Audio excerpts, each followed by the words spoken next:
It's the start of the week. I delayed that because I didn't know what I was going to do, and we don't do any editing here. We got a lot of news, though, here for Monday. Let's see what is going on and get to it right now on JPNN.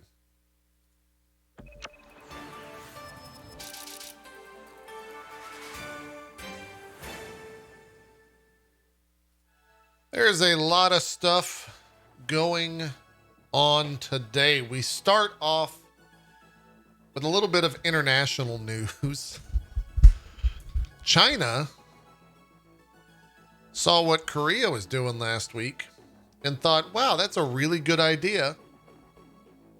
We're going to go the opposite direction, as China has limited gaming time for folks under the age of 18 to 1 hour a day on weekends only.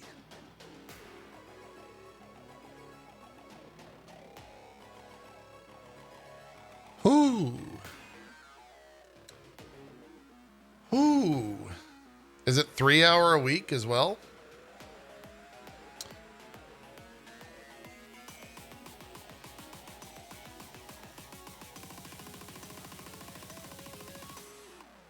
I think you guys are referencing the old story, and this is the new story.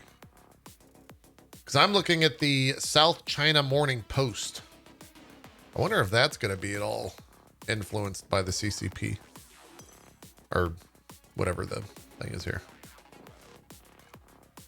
There's multiple stories on this. Let's go with Reuters here.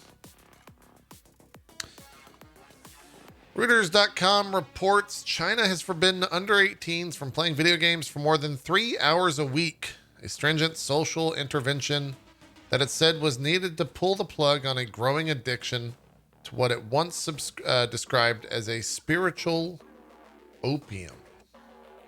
The new rules, published on Monday, are part of a major shift by Beijing to strengthen control over its society, and key sectors of its economy, including tech, education, and property, after years of runaway growth. The restrictions, which apply to any device, including phones, are a body blow to the global gaming industry that caters to tens of millions of young players in the world's most lucrative market. It actually does. That is, I mean, like, yes, this definitely sucks for people that live in China. But it also sucks for the people outside, the companies outside of China, because all of them have basically changed their entire outlook as a company and as a business to focus on the Chinese market. And in a lot of ways, the esports market is also going to take a giant blow from this. So we'll see what happens. Activision Blizzard and its shareholders probably just took a massive blow, specifically with like Diablo Immortal. I'm trying to think like some other big games that would have a Chinese market. League of Legends, obviously. Dota.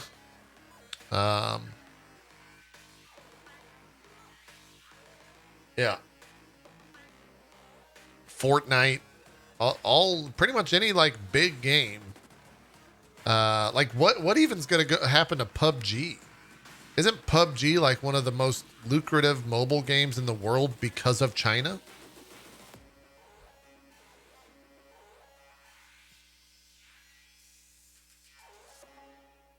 I also wonder if that's going to shift the games at all because of the idea that they're basically going to be 18 plus.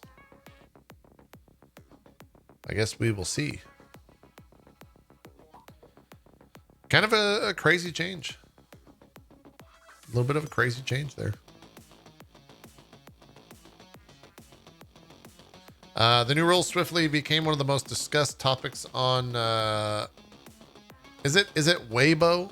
I think it's Weibo. Chinese answer to Twitter. Some users expressed support for the measures, while others said they were surprised at how drastic the rules were. This is so fierce that I'm utterly speechless, said one comment that received over 700 likes. 700 likes. Wow. Others expressed doubt that the restrictions could be enforced. They will just use their parents' login. How can they control it? Asked one. True. Oh, here, okay. Reuters actually gets to it right here. It says the Chinese games market will generate an estimated $45.6 billion of revenue in 2021, ahead of the United States, according to analytics from Newzoo. The crackdown reverberated around the world. Shares in Amsterdam-listed tech investment company Prosus, which holds a 29% stake in Chinese social media and video games group Tencent, were down 1.45%, while European online video gaming stocks Ubisoft and Embracer Group each fell over 2%. Jeez. Shares of Chinese gaming stocks slid in pre-market trading in the United States, with NetEase falling over 6% and mobile game publisher Bilibili. I don't think that's how that's pronounced, but it's just, let's go with it. Dropping 3%. About 62.5% of Chinese minors often play games online, and 13.2% of underage mobile games mobile game users play mobile games for more than 2 hours a day on working days, according to state media. Damn. What is like Tencent stock down? I don't think I read that. Tencent stock is down 1.34% today.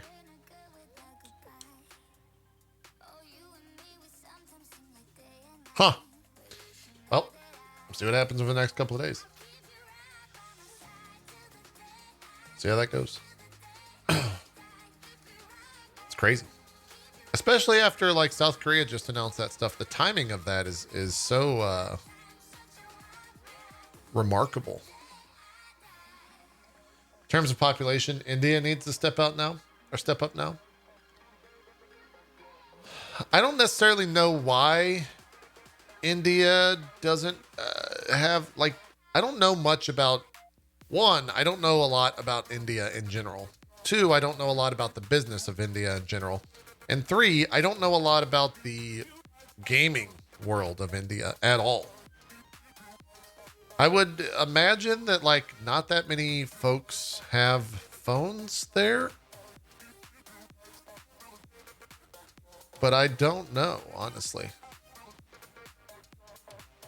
Yeah, like, my ignorant ass believes that most of India is, like, remarkably poor. But that might not be the case at all. I don't necessarily know.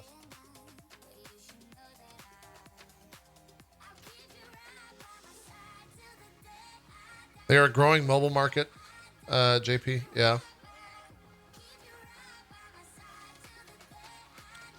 Poor means you have phones and nothing else. Yeah, true. Are there any, I don't think like there's any restrictions or anything like that in India. Huge mobile, small PC. Okay.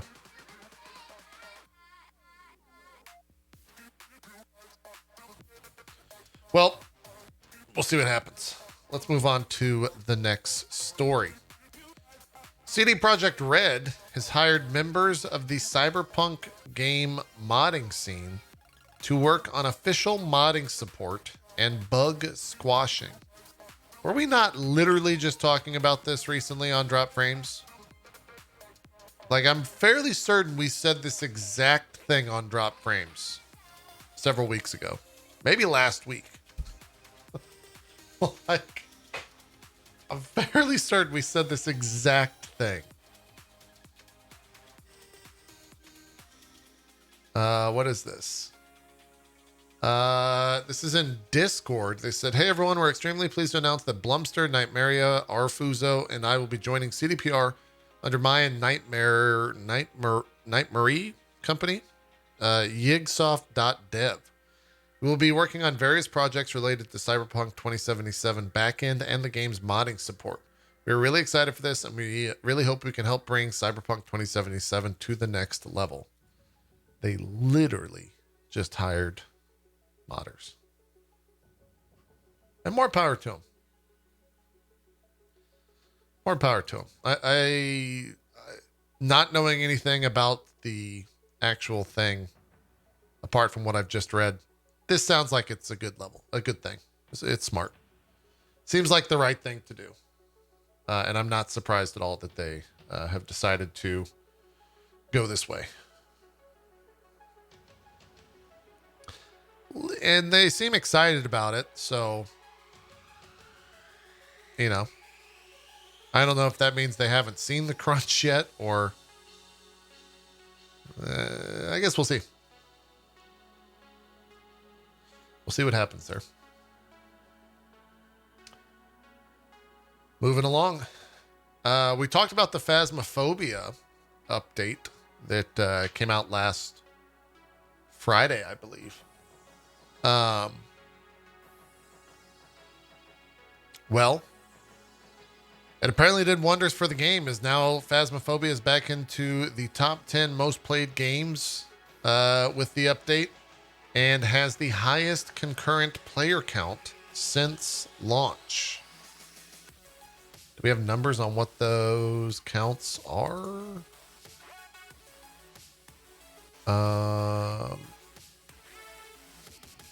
62,000 concurrent players,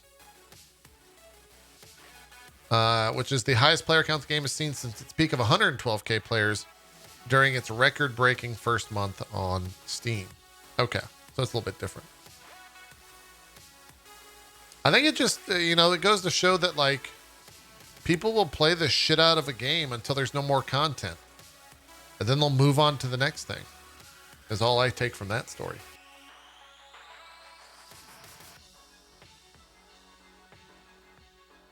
That's what I'm taking from that.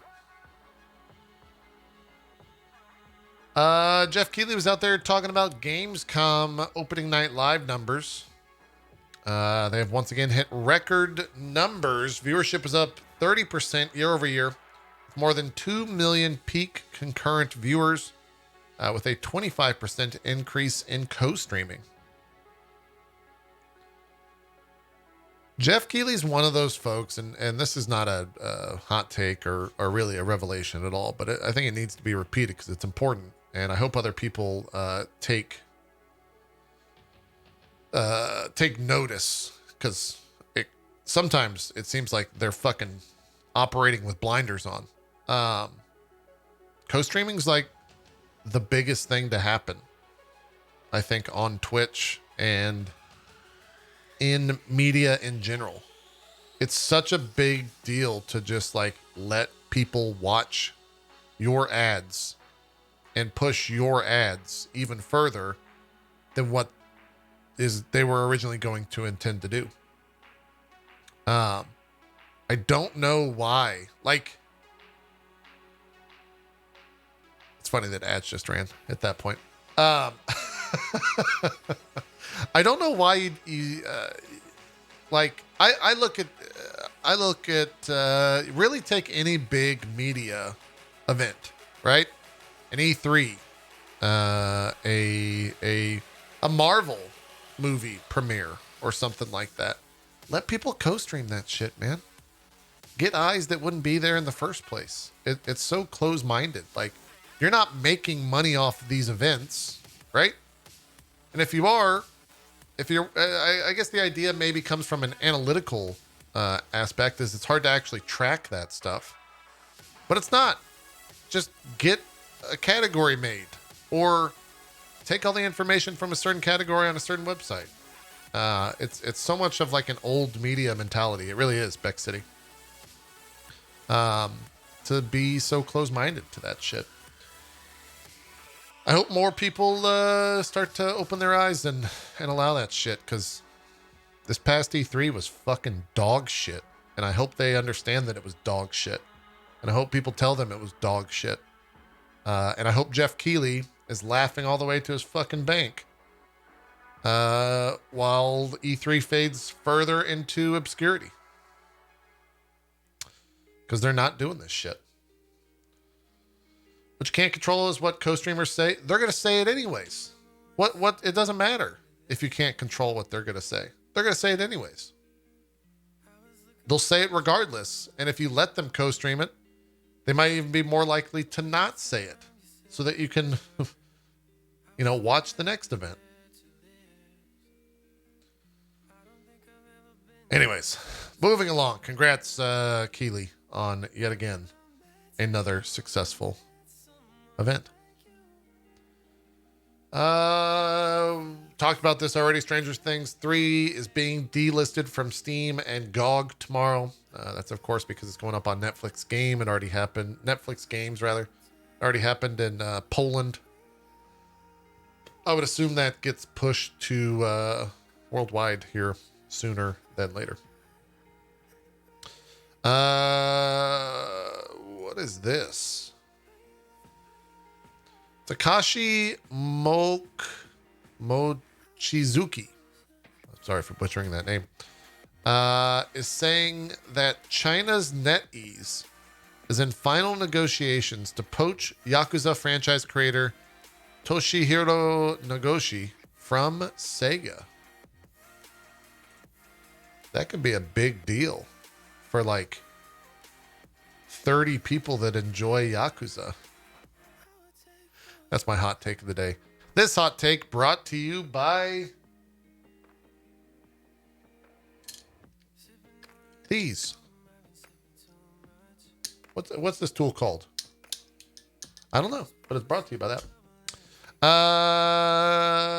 China's NetEase is in final negotiations to poach franchise creator Toshihiro Nagoshi from Sega. Linked below is my shorter translated version in Japanese. My original in English article hitting soon. We'll share when it drops. What is... So NetEase, I only know NetEase through what this comment is saying. And that's publishing Blizzard titles in China and mobile games. I wonder if they're... I mean, I guess one thing that they could do is make a grandiose mobile game with him at the helm. And chat, maybe you can help me here. How involved is he in like the day-to-day of Yakuza still? Is he like very involved? Or is he removed from it now?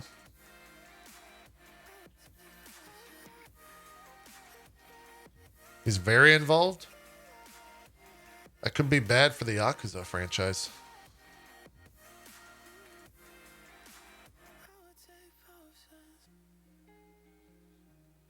Could be bad.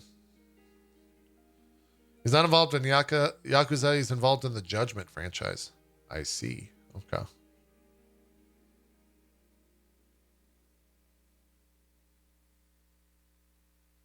Can you leave the Yakuza? Different things. Different things. Those are completely different things. Hopefully that doesn't mean Yakuza dies if that happens. I don't think it would. It's too much of a big deal for Sega these days. But, ow, fuck. We'll see what happens.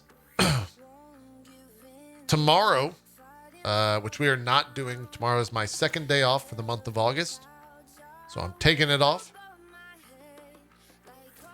But Motive Studio is going to be doing a very early look at the development of Dead Space. That's happening at 1 p.m. Eastern. We'll catch that video on Wednesday after Drop Frames, most likely. I hope that video or whatever they're going to show is not just a bunch of devs like walking around in a in like an office and yeah, Dead Space is just, you got this legacy and people really wanted to, they really want it.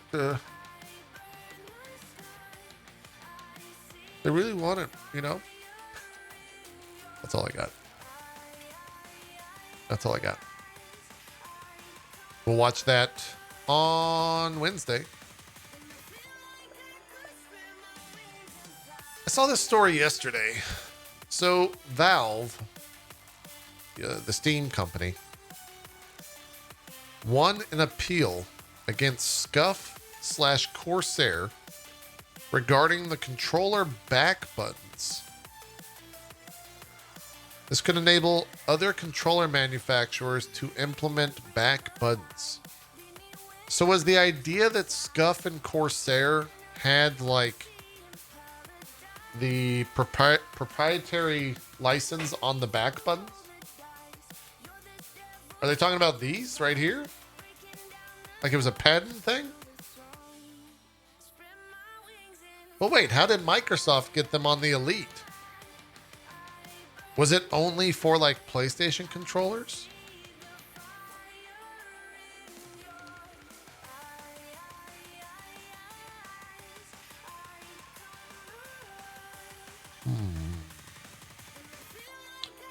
See if there's more in the comments.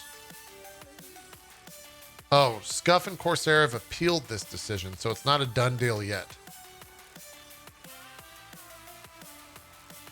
Oh. So apparently, I guess, because of these buttons, oh my God. I wonder, okay. So my understanding that I have just learned, my 30-second understanding of this whole process. These back buttons are here on the Elite. And Microsoft is paying royalties to Corsair and Scuff. I wonder if that's why the fucking Elites are so goddamn expensive. Or at least a portion of why it's so goddamn expensive. That has to be a factor.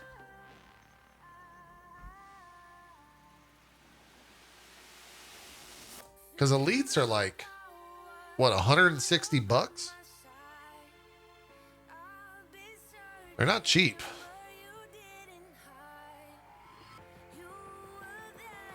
I wonder if Phil is like, let's go Valve. Keep fighting the good fight, baby. They're 200 bucks? No. They're not that much. A Microsoft Elite Series 2 is $163.99. Currently on sale. They're usually $180 MSRP.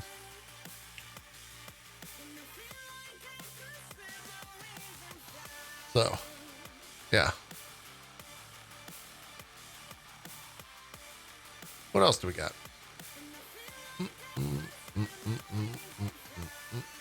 Tomorrow we got a first look at Far Cry 6 gameplay on the Xbox Series X. They're going to be streaming that. That's at 9 a.m. Pacific on the UB News Twitch, I think. Something like that. Maybe twitch.tv/Far Cry. What's the tweet say? I'll give you guys accurate information. It's twitch.tv/Ubisoft is when that's kicking off.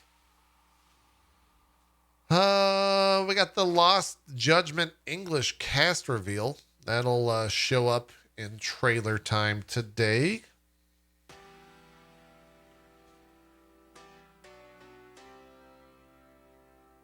What else is there? Aliens Fireteam Elite is number 1 at the moment in the UK boxed charts. It's cool that game's selling well. Is it worth owning an Xbox if you have a PC anymore? Ask Shaggy the dog.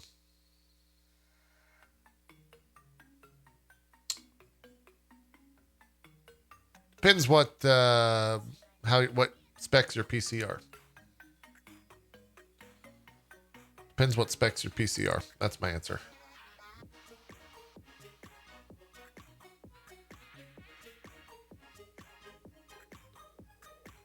I think the Xbox can also function as a very mobile media box, which is nice for, a couple $100.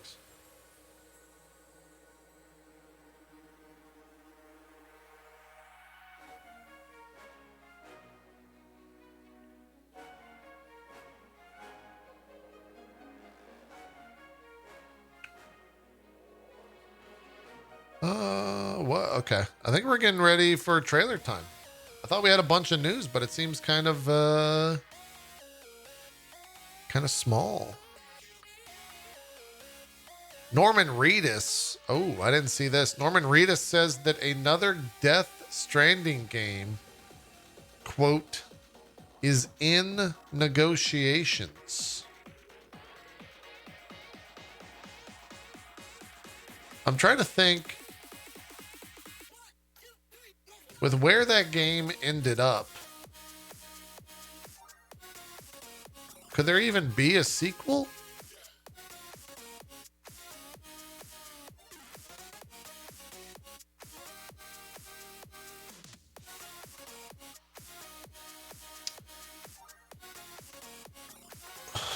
I mean, maybe. Maybe. Could be. Definitely could be.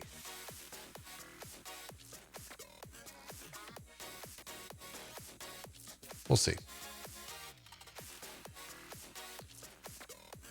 Bunch of new trailers. Ooh, that's going to be spooky. Oh, Tim Sweeney's out there saying silly stuff, I think. All right, I'm going to read this tweet without having read it. I don't know where we're going for it. It might be completely pointless. But here we go.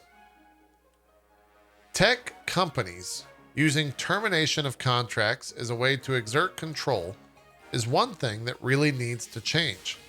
At Epic, we recently changed our Unreal Engine license so that we can't terminate it even if a customer violates its term. Oh. It's just him shitting on Apple. Okay. Good job, Tim. Good job. Good job. That's a good thing. It's a good thing. It's not a bad thing. It's a good thing.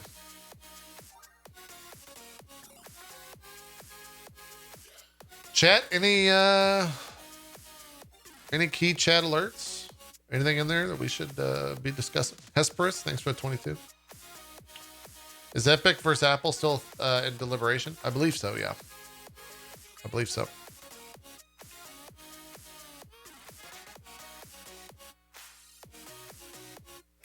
Oh, wow. This is an interesting statement by Joseph Ferris. A Way Out, which was the game that came prior to It Takes Two, had a budget of $5.2 million or 4.4 million euros.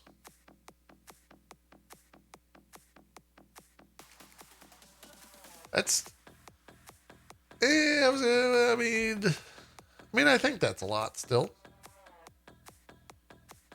I think that's a lot.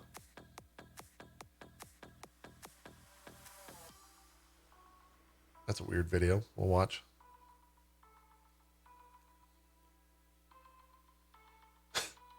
Oh boy. Chat, all I'm going to say is you do not want to miss trailer time today. If you're watching the VOD right now on YouTube, make sure you come over and watch trailer time. It is a doozy. And with that, I think we're going to wrap up JPNN short and sweet today. That China news is a little bit, I think that's going to be an ongoing story. I think we're going to see the ripple effects of the China news for the next couple of months, at least in a business side of things. So thank you for watching. Feel free to hit the like button, sub button, drop a comment. Today's secret word is